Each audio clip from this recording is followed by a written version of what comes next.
Welcome to Feminism Today, everyone. I'm Sophia Johnson in New York.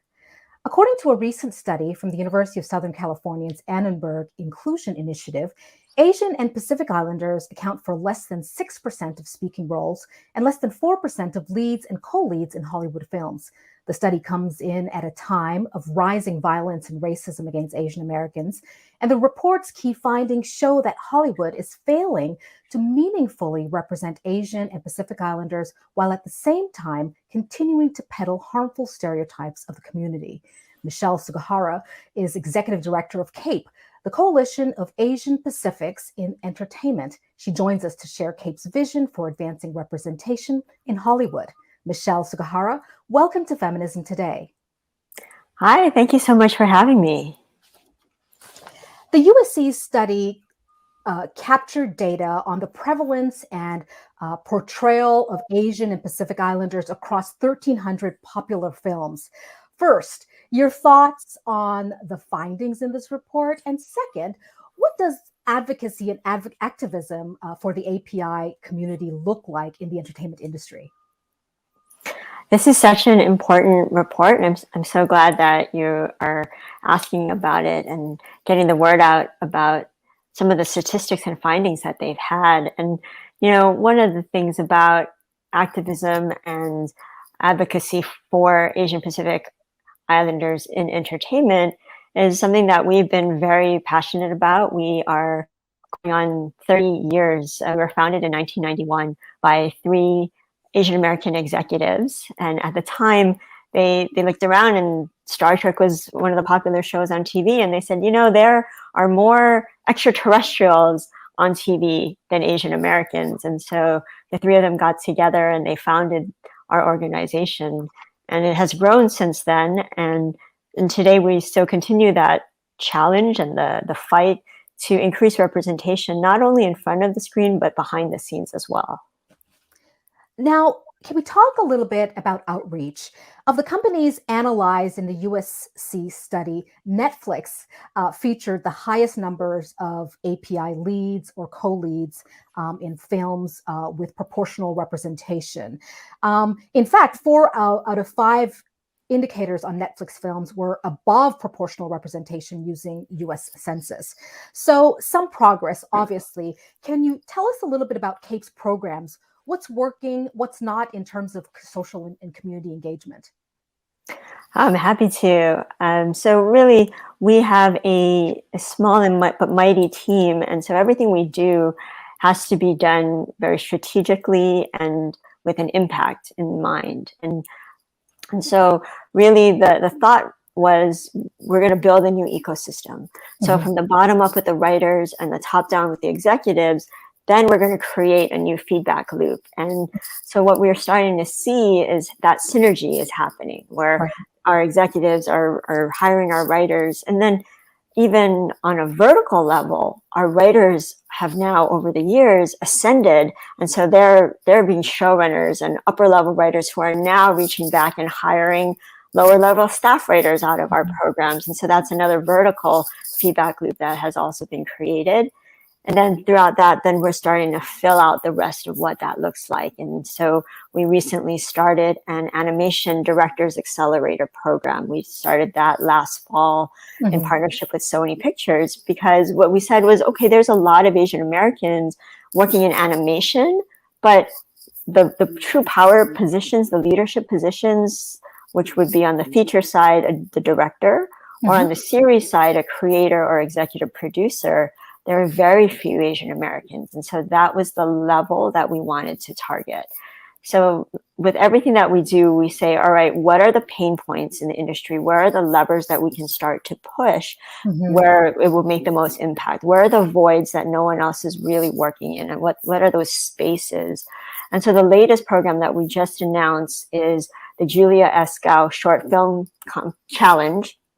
And really that is for women and non-binary filmmakers, right? Because Hollywood is still, for a long time, has been a club, and somewhat, I would say, a boys' club. And so really, what can we be doing to uplift the voices of women and non-binary talent as well? And then what the other great thing about that challenge is, it is production grants.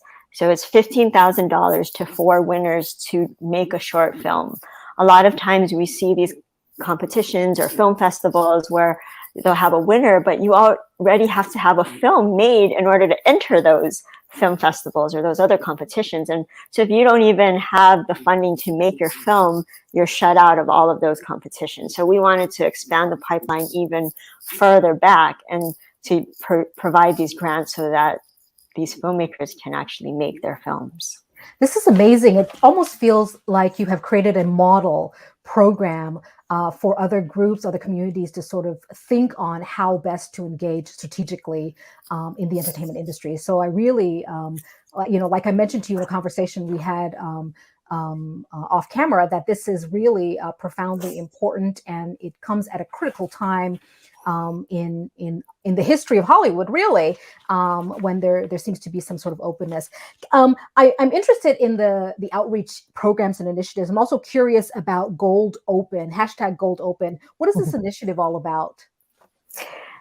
So Gold Open is a movement that we started in partnership with our friends at Gold House. And really that was started in earnest about 3 years ago. One of the things about the entertainment industry is it is at its core still a business. And so we said, okay, look, if all of these films that we're pushing and these projects behind the scenes, the scripts that we're advocating, they actually get made, it's a big deal for a project to get made.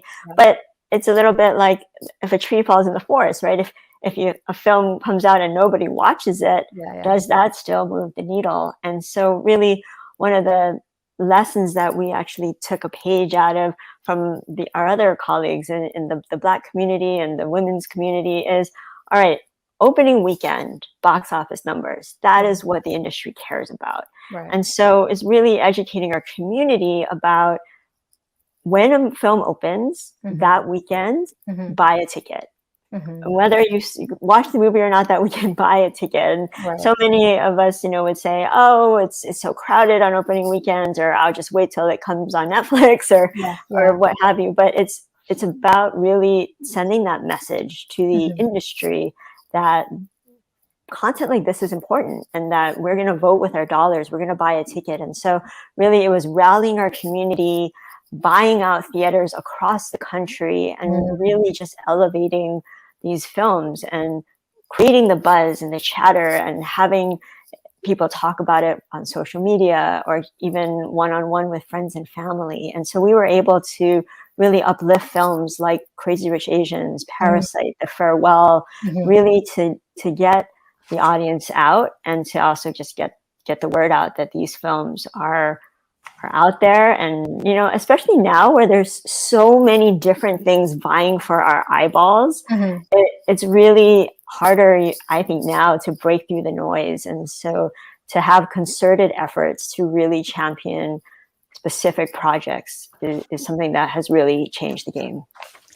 I think that this is absolutely key, this piece of outreach, but also educating not only folks in the industry, but also educating people, the consumers, right, on how and why we see what we see in the movie theaters. So this is absolutely brilliant. Let's talk a little bit about the reason why we're here in the first place, right? The reason why CAPE and a lot of outreach organizations and social engagement organizations are here in the first place. And I think in large part, especially over the past couple of years, with the tensions coming out of the political space, we've seen more aggression, as I mentioned a little bit earlier, towards Asian American and Pacific Islanders communities. So I wanted to spend a few minutes talking a little bit about the collective trauma, the stress and impact of harmful stereotypes on the collective experiences of audiences. The collective experience is what we really should be concerned about. And I wonder, how you think, do you think audiences experience harmful stereotypes? And what do you think the impact is? Why is it important for CAPE to exist and the work that you're doing? How are audiences experiencing the trauma that people might think it's just directed one way, but ultimately it affects us all, right? Everyone. Injustice for one is injustice for all, so to speak, Yeah. right? Absolutely. And I think that what you're getting at really is the power of media, because it is so prevalent in all of our lives, and everywhere we turn, every screen that we're looking at, we are being bombarded with images and messages. And what we watch on our screens really does affect how we think, feel, and act, and whether that's towards other people or communities or even about ourselves. And so one of the things that I always think about is there's a term that was coined in the 1950s or 60s.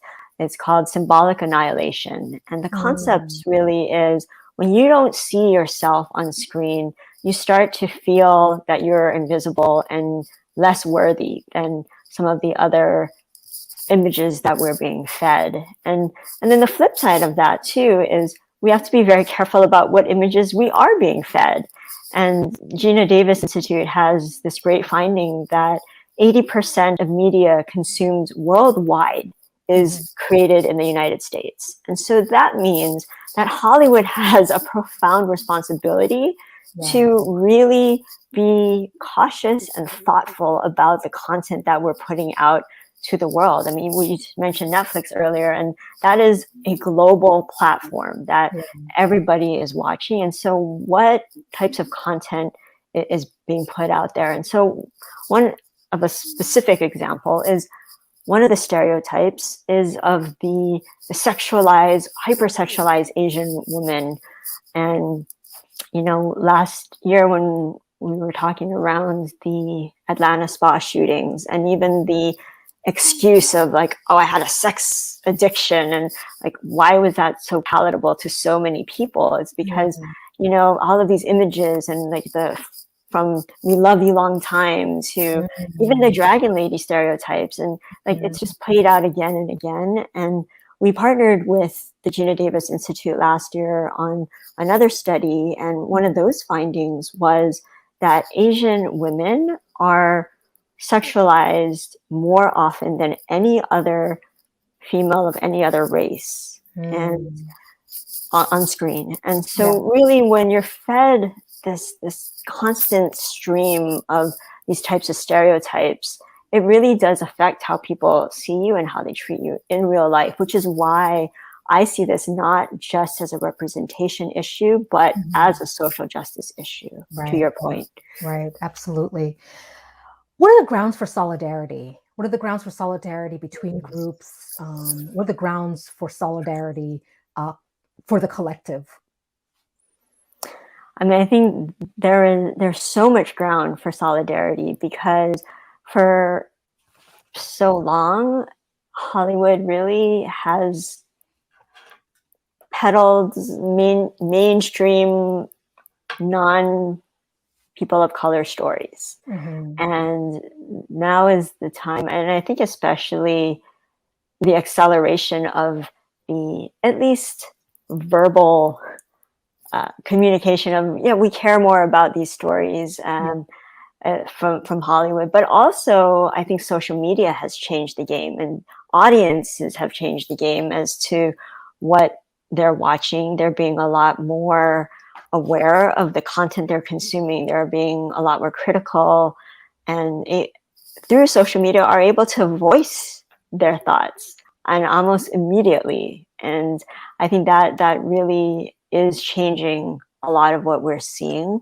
At CAPE, we do a lot of consulting and script consulting. We're seeing a lot of the shows that are getting greenlit. We're reviewing a lot of the scripts. And so I am seeing a shift, which is why when people ask, like, oh, is this a trend or is this going to last? I really do think that this is a change, a shift. That doesn't mean that we can sit back on our laurels. Like we still do need to continue to fight and be vigilant. But in terms of the types of programs getting greenlit and moving forward, I'm very cautiously optimistic about our future. Of course, getting greenlit is one thing, but actually making it onto screen is another. So that's also something that we all have to be very aware of and keep an eye on the ball. Yeah, for sure. There certainly has been a paradigmatic shift. Certainly, the consciousness of Americans have been awoken over the past 2 years or so, certainly over the past 4 years or so. I want to help our viewers really understand what the stereotypes, right? The analysis found in the USC study that there were films that framed API characters as perpetual foreigners, or as you mentioned, hypersexualized women. Can you help audiences understand why that's problematic? Like, give them, sort of break it down for them, for our, the community who might not necessarily. I'm trying to help people connect the dots, right? With Sure. the stereotypes versus what people are experiencing in the real world. Right. I mean, that's a great example, is the perpetual foreigner stereotype. It's really the microaggression of, where are you from? Like, no, where are you really from, right?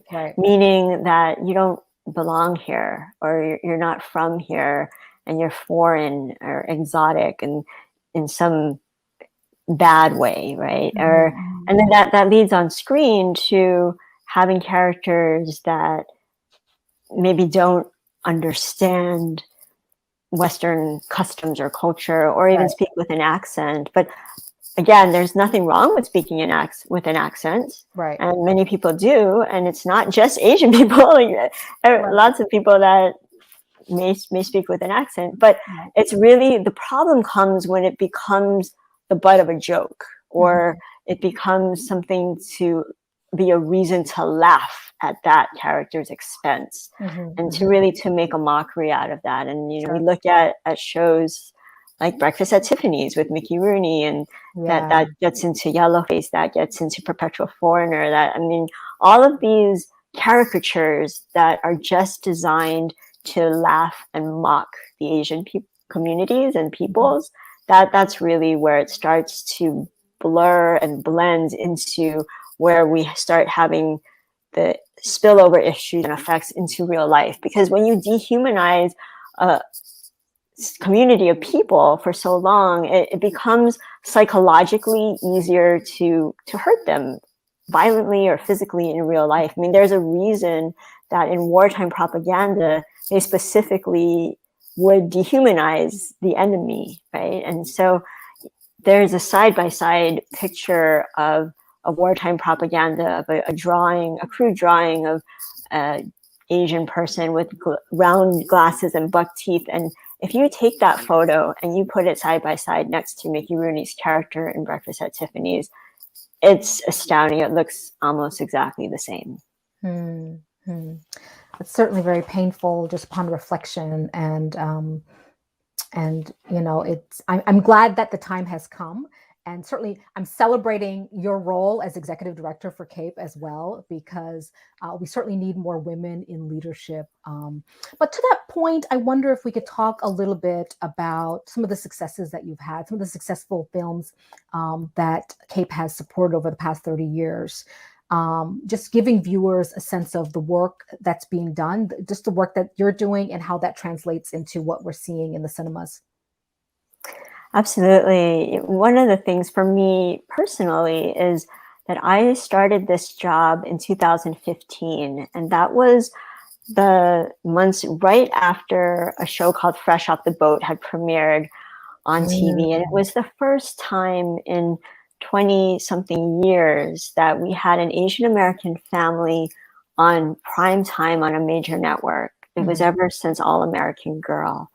And there was a lot of celebration and talk around that. And when I think back from today, back in 2015 at that point, and all of the projects and the films that have come, and some have gone during that time, but it really, there's a lot more. I feel like the wave is coming, and it's still evolving, and there's more to come. But one thing that I'm glad you brought up this question, because when Crazy Rich Asians came out and there was a lot of excitement and everybody said, that it's because of Crazy Rich Asians. But I also want to say it's really that was like the tipping point. But I don't want to ignore the years and decades of filmmakers and actors that over the many years are pioneers that toiled and that they had to take those roles and the stereotypical roles, and because that was all that was there. And so really it's us still continuing to build and to stand on their shoulders. And there's that business concept from Jim Collins in his book Good to Great. He talks about the flywheel and how it's this massive turning, and one, two, it takes a very long time, but then you hit that point where it just starts to take off. And everybody talks about that one moment in time, but you really have to think about everything that came before. Sure. And all of the efforts that led to that. So I really want to have a hat tip to all of the filmmakers and the people that did come before us. At CAPE, we had a campaign called our I Am campaign, which is on our YouTube page, where we highlighted our trailblazers and our pioneers and people that have been in the careers for a long time, people like George Takei and Lea Salonga on the theater side, and people that have really just broken the barriers. And we've got people like Sandra Oh and Daniel Dae Kim and Steve Yeun, and even the Wong Fu people, Phil and Wes, and who started back in 2005, like when YouTube first came online, all these different creators who were doing amazing things and have really laid the foundation for where we are today. As you're saying it, I'm sort of like going through, I'm like, Sandra Oh, yes, Vancouver, yes. Sort of like thinking about all the leaders over the time that are, as you said, as you rightly framed it, are standing on the shoulders of so many who came before them. And we want to celebrate the successes, but we also want to think about those who had to pay their dues, really. Now, CAPE was founded in 1991 by 3 Asian American executives working in Hollywood, a publicist, a television producer, and a creative executive, a film producer. How does the activism of the past inform younger generations working against hate today and working to push for representation today? Yeah, I think it's very important to look at the history. And one of the things that we noticed last year, especially with the Stop Asian Hate movement, was the recognition that a lot of people may not realize that racism against Asians in America has been happening since the very beginning. I mean, we go back even to all of the initial citizenship lawsuits that were filed because they couldn't get citizenship, right? And then the Chinese Exclusion Act of 1882 was the first time that an entire race was excluded from coming into our country. And the Page Act that preceded that. And so really all of this violence against Asians in America have been happening for so long. And it's really about educating the communities, and not just our community, but all of our communities. And you talked earlier about solidarity too. It's about how do we as a collective fight against white supremacy and that system, because it's really going to be about us all working together. And for a lot of history, they've even tried to pit us against each other. And that's one of the other big stereotypes that we haven't talked about yet, but that's the mono minority stereotype, which, Asians, they're succeeding and they're doing so well. And but then again, that's the problem of lumping us all together, because really when you look at the disaggregated information, it turns out that we are the most stratified. We do have some of our communities over indexing. So if you look at the numbers of how much a community makes against the standard of the white Asian male, we do have some communities over indexing making $1.20, but we also on the lower end of the spectrum have the lowest, making 54 cents for every dollar. And so when you break down the disaggregated information of all of our communities, we are the most highly stratified. And so really to mask all of that in one minority label is very harmful for our communities. And when we start looking at government policies that are making decisions as to who gets what kind of funding based on, oh, Asians are all doing very well, then that's where we start to get into a lot of trouble. Yeah, you're absolutely right. It's the same thing with all communities, right? It's just like, well, African Americans are fill in the blank, Asians are fill in the blank, and then it becomes difficult, as we had been talking off camera about the externalities, right? So those factors that that social science researchers aren't necessarily thinking about, because they're thinking, well, these are the variables that matter. Well, no, we need to sort of deconstruct the analysis a little bit further. So I'm glad you brought that up. Thank you for that. Now, CAPE champions diversity by educating, connecting, and empowering Asian Americans and Pacific Islanders. The artists, you're engaging artists and leaders in entertainment. Does this wave of Asian American activism feel like a major turning point? You alluded to it a little bit earlier, but do you feel like there certainly is a paradigmatic shift in how Hollywood is going to engage with the API community? I certainly hope so, because I think there really is even just more awareness and interest in reaching out and even learning what our communities are all about. I mentioned that we do a lot of consulting, and so a lot of that is taking the form of script consulting, but also it goes even further into every step of the way. Like, so who is writing the scripts? And so one of the things that we're noticing with our consulting side is, okay, someone outside of the community has written the script, and now the studio is saying, can you help us with essentially an authenticity pass? We would like to hire an Asian writer to do the soy saucing of the script, as we would colloquially refer to it. And really, I want to get to the point where they're hiring that Asian writer from the beginning to tell the story. And then it goes all the way through distribution and promotion. Like, what does their poster look like? What does their trailer look like? And all of these points along the way that we're weighing in on, there's a lot of education happening. And I'm very excited to see that people are paying attention. They're asking with the questions. And I think everything really starts from asking the right questions. Is the message, the strategy of CAPE having its intended effect? I think it is. We're attacking things on a holistic level. So with our programming, that's really working within the system to put the people into the system, whether it be on the writer side or the executive side.